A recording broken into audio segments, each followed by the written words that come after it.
al principio en Lucas capítulo 6, versículo 17, dice la palabra de Dios, y descendió con ellos y se detuvo en un lugar plano. Lucas nos dice esto, que ellos se descendieron del monte y después se quedaron en un lugar plano, y dice así, y descendiendo con ellos, se detuvo en un lugar plano, en compañía de sus discípulos y una gran multitud de gente de toda Judá y Jerusalén y de la costa de Tiro y de Sidón, que habían venido para oír y para ser sanados de sus enfermedades. Algo muy importante aquí es que los de Tiro y de Sidón, ellos eran gentiles, ellos no eran judíos. Ellos dicen que la semana pasada que los de alrededor de Tiro y Sidón vinieron, pero en este momento vemos que el pueblo de Tiro y Sidón están llegando. Estos son gentiles. Antes no había gentiles, eran puros judíos. Ahora estamos viendo que los gentiles están llegando también. Se detuvo del servicio de sanidad y se puso a predicar. La palabra es muy clara, que él estaba sanando, él estaba tocando a todos y sanando, pero aquí vemos que él se detuvo para tener un estudio de la palabra de Dios, de sus palabras, que Jesucristo quería compartir. Se detuvo del culto de sanidad para tener un estudio bíblico.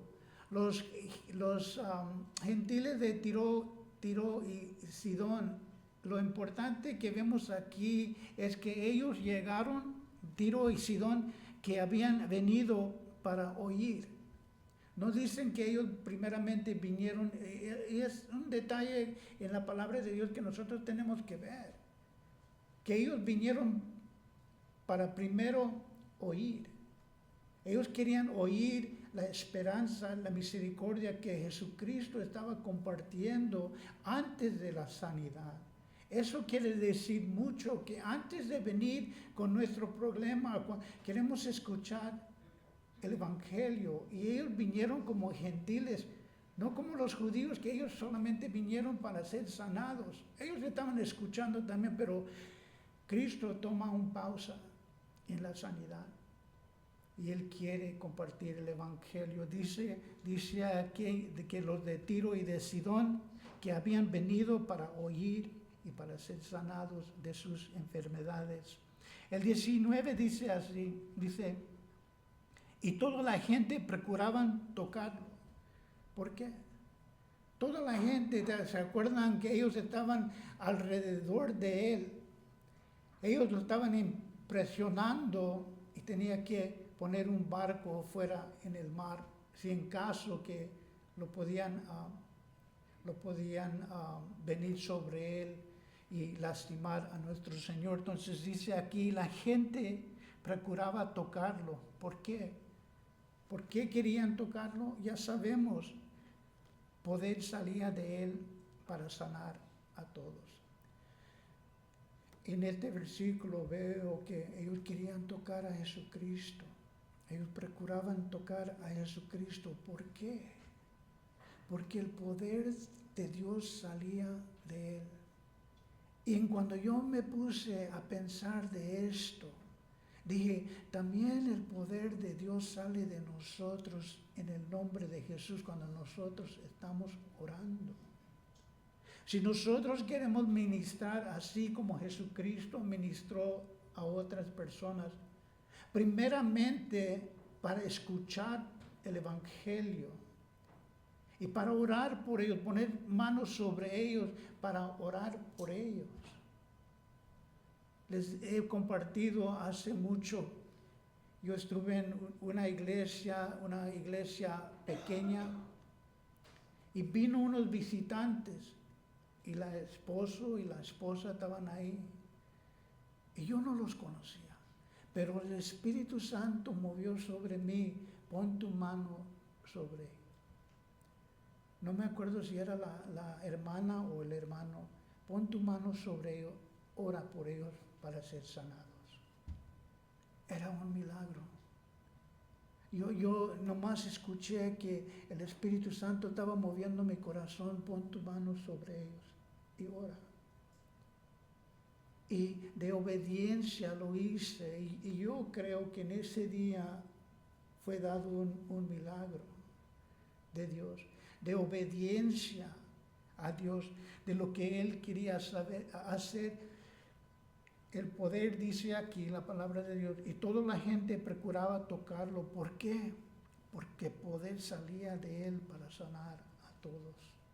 La obediencia. Nosotros también tenemos el poder del Espíritu Santo que mora dentro de nosotros.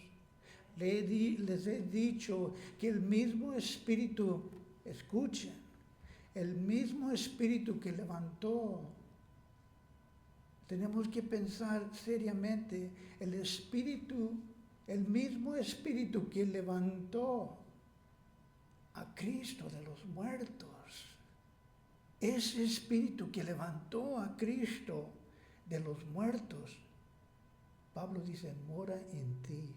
¿Qué poder? ¿Qué poder tenemos nosotros que está morando en nosotros? El mismo Espíritu que levantó a Cristo de los muertos, hermanos. El día de la resurrección, ese Espíritu, Pablo dice, mora en ti. Para ministrar a otras personas, dice que el poder de Dios salió de él. ¿Por qué lo querían tocar? Porque el poder del Espíritu Santo salía de él.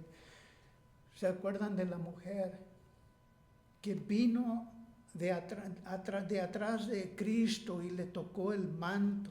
Digo, si solamente puedo tocar el manto del Señor. Y dice que Jesucristo estaba caminando, ¿y qué pasó? Él dijo, ¿quién me tocó? ¿Por qué? ¿Por qué dijo eso? ¿Quién me tocó? Porque sentí que el poder salió de mí. Es maravilloso. Nosotros tenemos el mismo Espíritu que levantó a Cristo de los muertos, morando dentro de nosotros. Hermanos, nosotros tenemos que tomar serio cuando alguien dice, ora por mí, pueden orar por mí. Ora por mi hijo, ora por mi madre, ora por nosotros. Cuando alguien dice eso, hay que parar en ese momento y orar por ellos. Porque si decimos, yo voy a orar por ti y pasan cosas y nos olvidamos en ese momento. Y esperamos en Dios que el mismo poder salga de nosotros. ¿Para qué? Para ministrar a otros así que salió el poder de Dios. ¿Por qué? Porque salía para sanar a todos. Y toda la gente procuraban tocarlo. ¿Por qué? Porque poder salía de él para sanar a todos. Nos cuesta tiempo, nos va a costar algo, pero el poder de Dios va a salir. Le costó a Jesucristo, Él perdió algo del Espíritu Santo que salió de Él en ese momento para tocar y sanar. Le costó el tiempo y le costó que salió el poder de Dios de Él. No lo dejó, pero Él sintió, así como la mujer, digo, ¿quién me tocó? Porque sentí que salió de mí poder. También a veces nos va a costar ponernos de rodillas y orar. Hermanos, no les puedo decir cuántas veces el Señor me levanta. Me levanta a las 3, las 2, a la hora que Él quiere y me levanta. Y no sé por qué, pero yo sé que hay que orar. Yo no sé, Señor, no sé por qué, pero hay que orar. Nos va a costar. Dice Mateo 5:1. Después de llegar a este lugar plano donde ellos vinieron, dice Mateo 5:1 y 2, dice, viendo la multitud, subió al monte y sentándose vinieron sus discípulos y abriendo su boca les enseñó. Un comentarista dijo esto que es muy interesante. lo que ellos ven en nosotros, lo que la gente ve en nosotros, cómo nosotros estamos actuando. Dice mucho más de lo que nosotros decimos. ¿Se acuerdan que Jesucristo dijo de los fariseos, de los sacerdotes? Él dijo, haz lo que dicen, pero no hagas. Esto es Jesucristo mirando a los fariseos, mirando a los sacerdotes. Él dijo, haz lo que te dicen, pero no hagas lo que ellos hacen.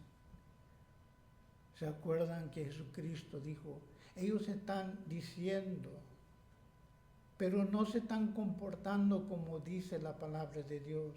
Y Jesucristo dijo eso de los religiosos, hagan lo que te dicen, pero no hagan lo que hacen.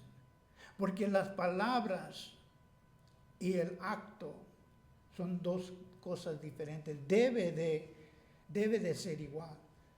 Lo que nosotros predicamos lo debemos de estar viviendo. Y viendo la multitud, subió al monte y sentándose vinieron sus discípulos y abrió su boca y les enseñó.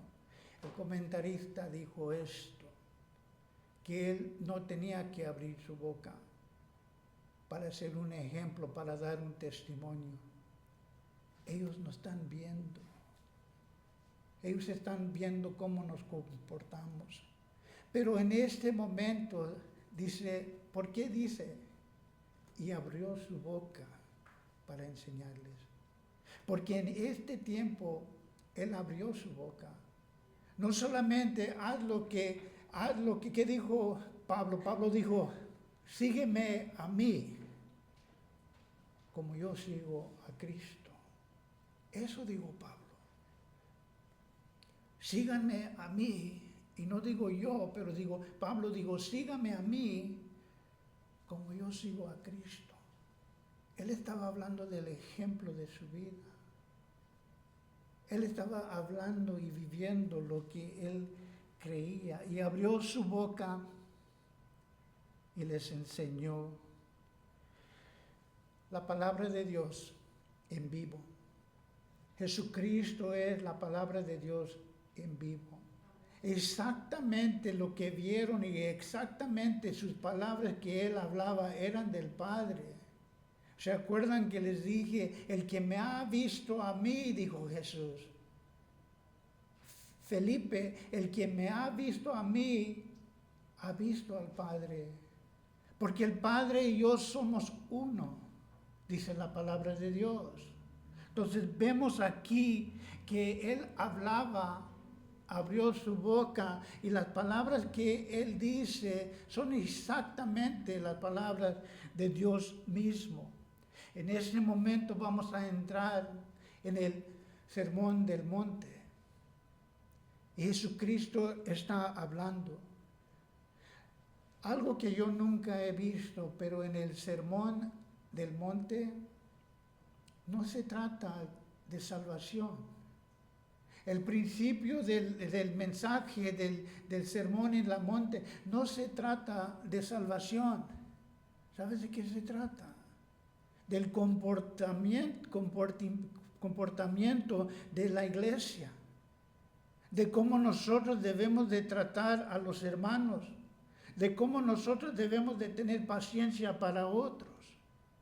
Él está hablando de cómo nosotros como cristianos nos debemos de comportar aquí en este mundo. De eso se trata el Sermón del Monte.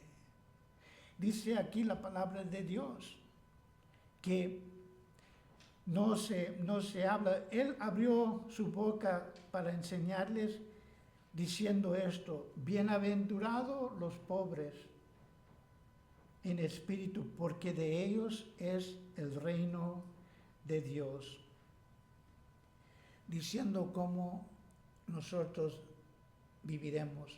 Lo primero que él dice es: bienaventurados los pobres en espíritu, porque de ellos es el reino de Dios. Nosotros vemos que aquí está hablando Jesucristo Y lo primero que él dice es, lo primero que yo les quiero decir, y Cristo está dando su mensaje, es bienaventurados, bendecidos son los pobres de corazón, de espíritu, porque de ellos es el reino de Dios. Quiero leer algo que dijo Spurgeon. Dice, ¿no han dejado de notar que la última palabra en el Antiguo Testamento es maldición? Es sugerir que el sermón de comenzar del ministerio de nuestro Señor comienza con palabra bienaventurado. ¿Qué quiere decir Spurgeon aquí? Si ustedes ven el Viejo Testamento, en el libro de Malaquías, el último capítulo, el último verso, la última palabra en el Viejo Testamento es maldición. Es la última palabra del Viejo Testamento. Ya cuando él termina el Viejo Testamento, la última palabra del último capítulo, del último verso es maldición. Aquí el comentarista está mencionando que aquí el primer mensaje que Dios quiere para la iglesia es bendecido. Entonces vamos de la maldición del Viejo Testamento. Y entonces en el Viejo Testamento, en el libro de Malaquías, el último profeta, hay 400 años entre el Viejo Testamento y el nacimiento de Cristo. 400 años de silencio. Dejó al pueblo de Dios la palabra. El final palabra, lo último que Dios dijo, la última palabra es maldición. Y aquí vemos que el sermón del monte, la primera palabra en cuando viene Cristo, es bendito. Y dice aquí, bendito, bienaventurados los pobres en espíritu. Spurgeon dijo, y déme leerlo una vez más, ¿no han dejado de notar que la última palabra del Antiguo Testamento es maldición?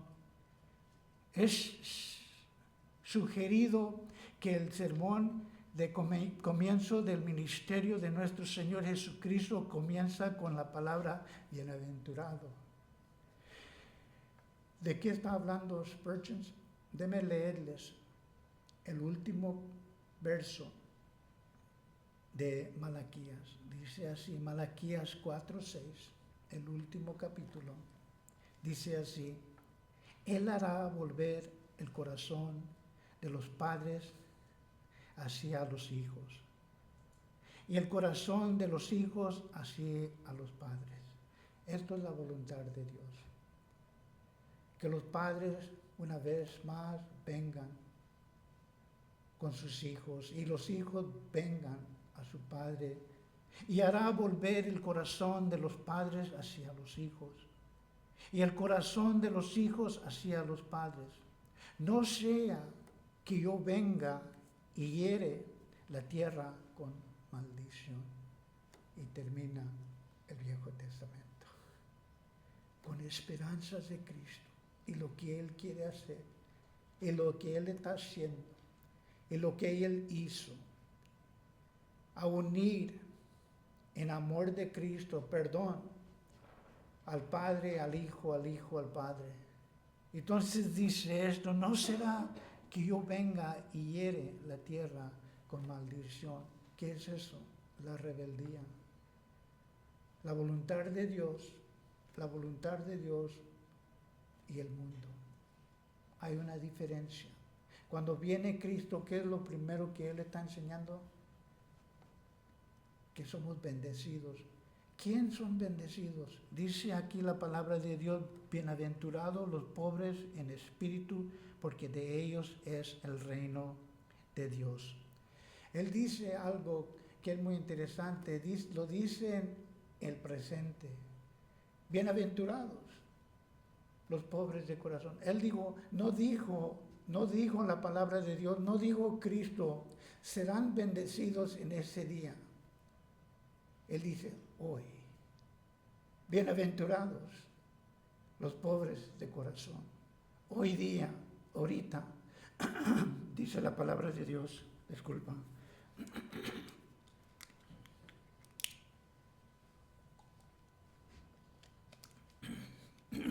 Dice, los pobres de corazón. ¿Qué quiere decir eso? Miren, cuando nosotros llegamos a conocer a Cristo, la cosa no estaba tan bien. Yo les he explicado un poquito de mi testimonio. Cuando yo vine a Cristo, espiritualmente, yo era pobre. Yo no tenía esperanzas. Mi vida comenzó con la sangre del Cordero, como dijo el canción. Eso es cuando yo vine a vivir, en cuando reconocí la sangre del Cordero, Jesucristo. Dice aquí, bienaventurados los pobres de corazón. Y nosotros, cuando nosotros venimos a Cristo Jesús, éramos pobres. Estábamos desesperados. Venimos a Cristo pobres. Yo no tengo nada que darte a ti, Dios. Y Él tiene todo para darnos a nosotros. El Espíritu Santo comienza aquí. Es muy importante que nosotros nos pongamos a entender que en el principio Dios quiere que nosotros conozcamos que nosotros estamos pobres, que nosotros somos pobres, que nosotros no tenemos nada que ofrecerle a Dios. Pongámonos a pensar ese día, ¿qué tengo yo para darte a ti? Mis problemas, mi mente que está quebrado, el corazón que está oscuro, ¿qué tengo yo que darte a ti? Bienaventurados los pobres del espíritu. Cuando no tenemos nada, son bendecidos, porque ahí es donde da principio al Espíritu Santo. Ya cuando nosotros reconozcamos nuestra vida espiritual y donde nosotros estamos, pobres en espíritu, dice Dios, bienaventurados los pobres en espíritu, porque de ellos es el reino de Dios. Eso es muy importante, porque los pobres de espíritu, los que reconocemos que no tenemos nada, dice la palabra de Dios, de ellos es el reino de Dios. No tenemos nada. Escuchen, no tenemos nada. ¿Qué tengo yo para ofrecerte a ti? Nada. Pero somos heredores del reino de Dios. Si entendemos lo que Dios está diciendo, dame tu vida, dame todo esto, y yo te daré esto. Yo te daré el cielo. Yo te daré el reino de Dios. Tú estarás conmigo para la eternidad. Venimos y ofrecemos ¿qué?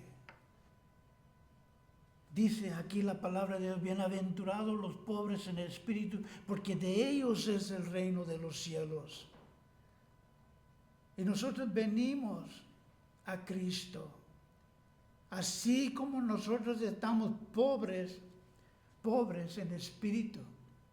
Y Él dice, porque de ellos es el reino de Dios. Da principio ahí el Espíritu Santo. Un comentarista dijo, el escalón al cielo, hay un primer paso que tienes que tomar y es lo más bajo de la escala.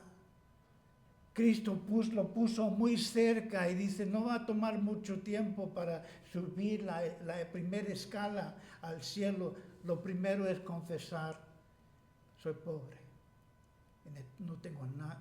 Él no dijo, bendito el puro de corazón. porque eso viene. Él dice en el Sermón del Monte, bendito el puro de corazón, pero eso no es el primer escala de la escalera.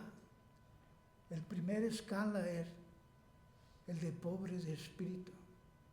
Y ahí quedamos todos nosotros. No lo hizo difícil. Él no dijo, bendito el puro de corazón. Entonces nosotros decimos, pues ¿quién? Eso ya viene con tiempo. Caminando con nuestro Señor. Viviendo lo que Él quiere que nosotros vivamos.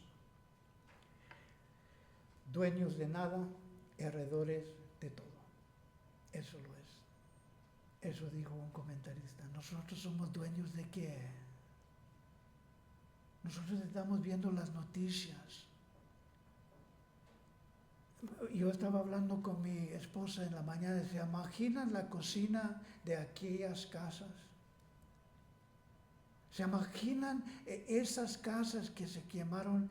Qué hermosos tener una casa así. No estoy diciendo que es mal. Pero en un día se pierde todo. Y qué triste. Y esperamos en Dios que ellos tengan esperanza. Dice, ¿sabes qué? Mis hijos, mi hija, mi familia, estamos bien, gracias a Dios. Viendo, sabiendo. Comenzamos con nada, heredores de todo. Todo lo que Dios ofrece. Un comentarista, Carson, dice esto y lo quiero leer. Carson escribió esto: el reino de los cielos no se da en base de mérito. El reino de los cielos no se da en base de méritos, ni raza, ni riquezas. Se le da a los pobres y los despreciados publicanos, la prostituta y aquella que son tan pobres que no saben que no pueden ofrecer nada. Déjame leer eso. A aquellos que son tan pobres que saben que no pueden ofrecer nada y no intentan dar nada, claman por misericordia y solo ellos son escuchados. ¿De quién es el reino de Dios?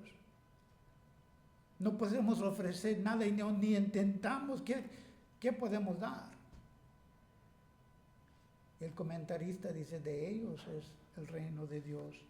De ellos es el reino de Dios. Ellos son los heredores de todo. Los que reconocemos que no tenemos nada, Señor, solamente lo que tú nos has dado. Mateo 25:34 dice esto. Dice, entonces el rey dirá a los de su derecha, venid benditos de mi Padre, heredad el reino preparado para vosotros. ¿Cuándo? Desde la fundación del mundo. A los que están de su derecha, a los que nos humillamos y decimos, Señor, nosotros no somos nada. Tú por tu misericordia nos llamas, tú por tu gracia nos das. Nosotros no tenemos nada que ofrecerte, tú eres todo. Y nosotros estamos a la derecha, ahí hay otros.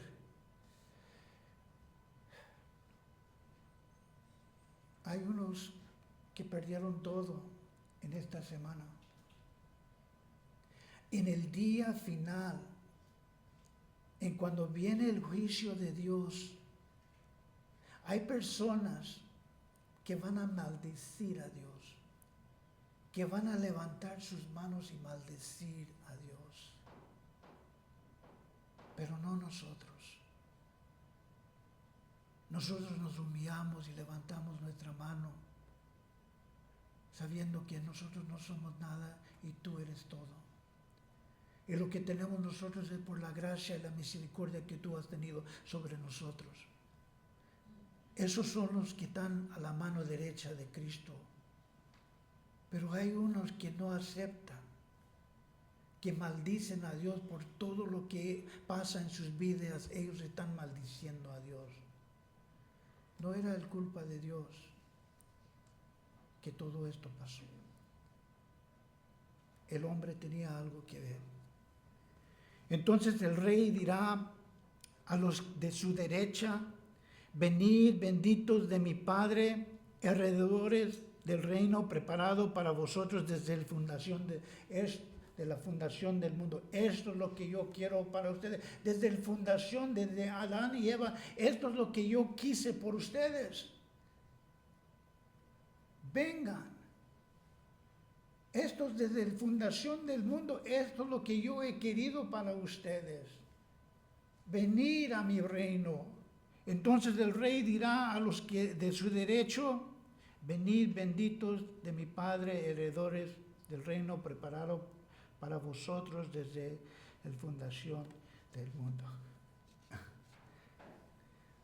No vayan a todos sentarse de la mano derecha. El próximo sábado van a decir, no, pues dijo el hermano, no. Nomás pasó eso por mi mente.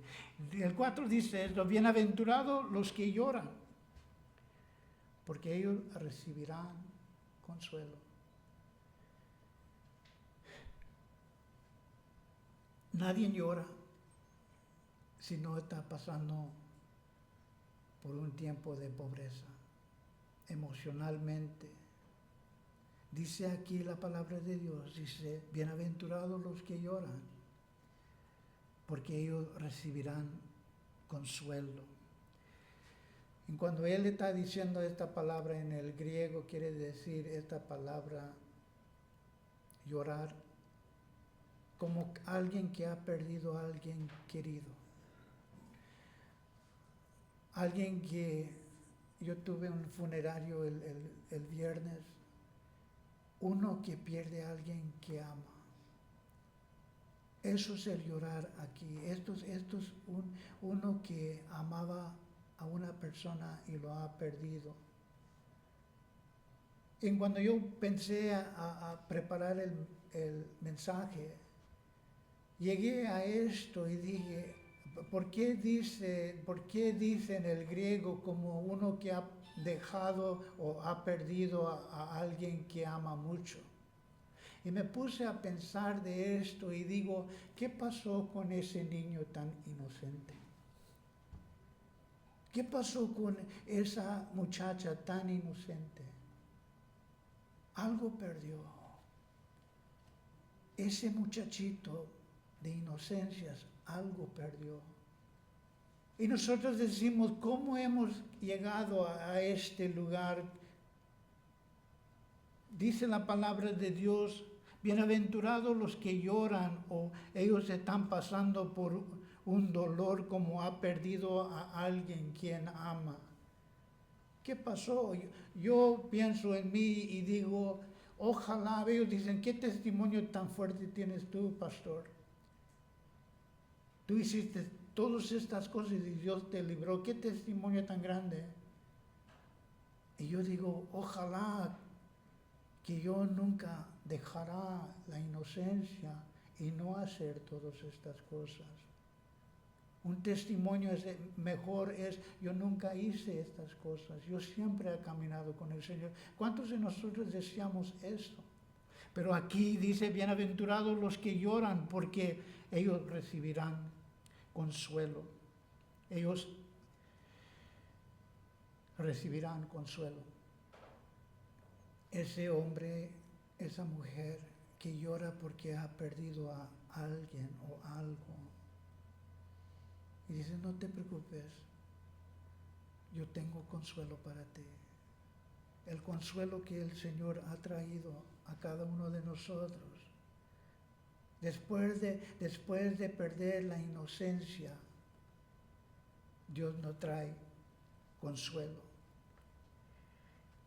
Filipenses 3:10 dice esto, dice, a fin de conocerle y el poder de su resurrección y la participación de sus padecimientos, llegando a ser semejante a él en su muerte, en el dolor, en el llorar, a fin de conocer el llorar, el pobreza, al fin de conocerle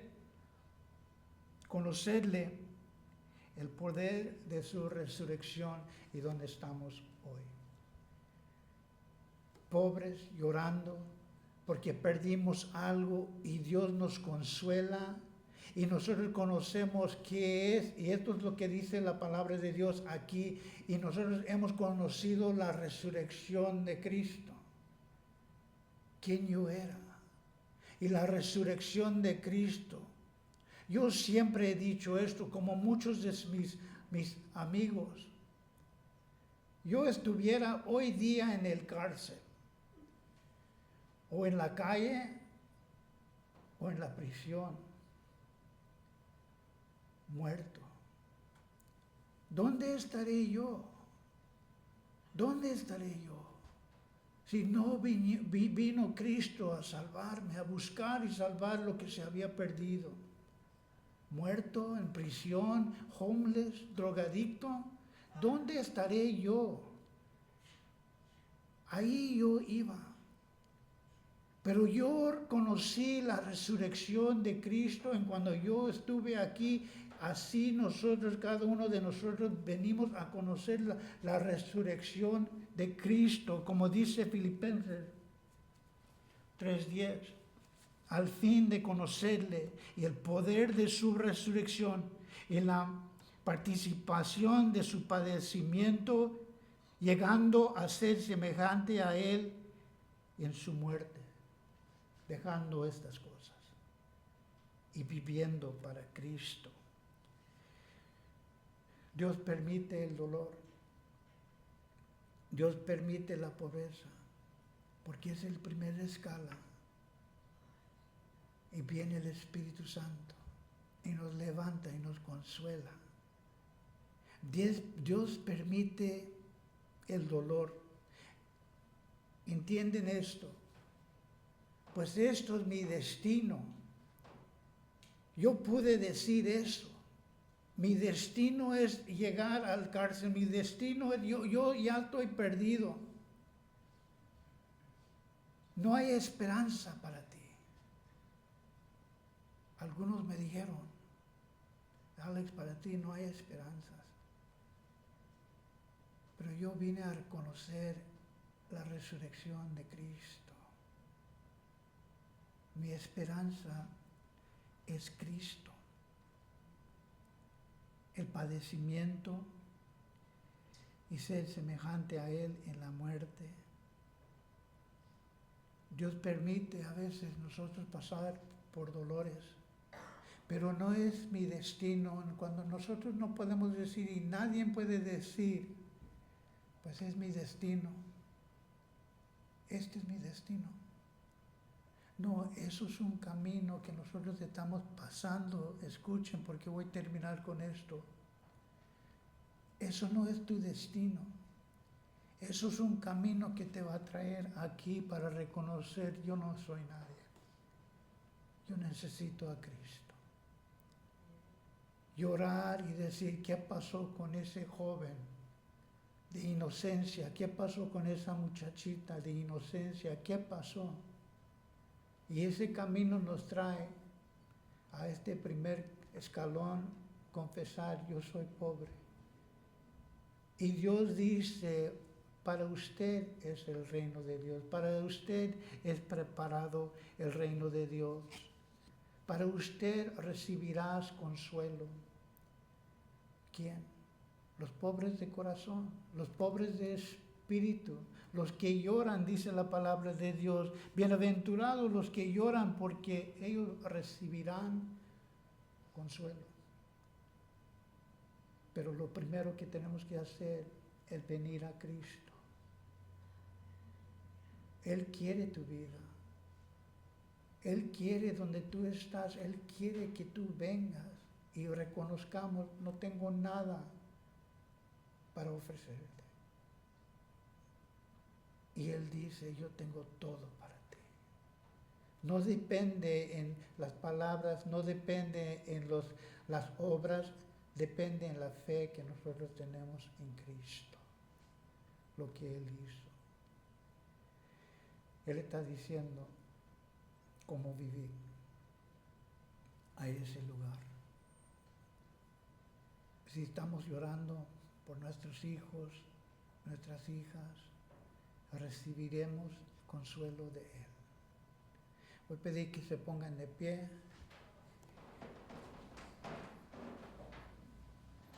Vamos a orar.